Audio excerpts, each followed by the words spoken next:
A second vote. I'm Jeff Stein with today's Iowa Politics Report.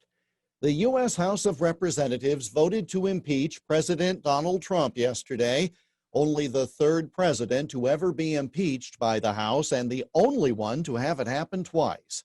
I had predicted that if Trump had won last fall, but the House stayed in Democrat hands, he'd no doubt be impeached again. So I got that part right, just not the part about it happening within the same four-year term. This time, some Republicans fell in line and took the bait. I say that because this whole thing is a trap. Some Republicans voted for impeachment just so they can say they have publicly broken with the president, who can no longer do them any good or harm from retribution. But it has very little to do with principles, as noted before. And from the Have Your Cake and Eat It Too department, Mitch McConnell is the Senate Majority Leader and will be through Inauguration Day next Wednesday. He says the Senate won't reconvene to hold a trial, one that would not be complete before Joseph R. Biden Jr. is sworn in. And McConnell makes it clear that he's not sure how he'd vote if a trial were to be held.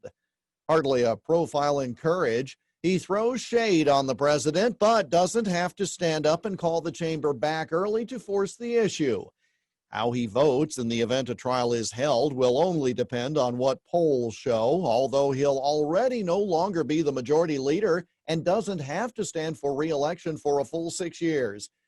And again, that's if a trial is even held, since a trial to remove someone from office seems ridiculous once the person is no longer in office. But again, it's a trap to see how many Republicans will officially break with the president and therefore his supporters.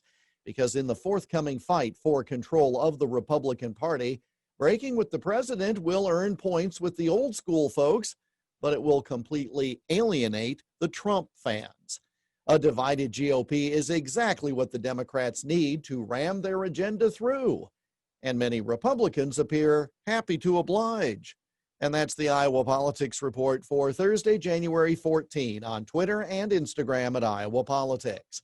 I'm Jeff Stein on News Talk 1540 KXEL.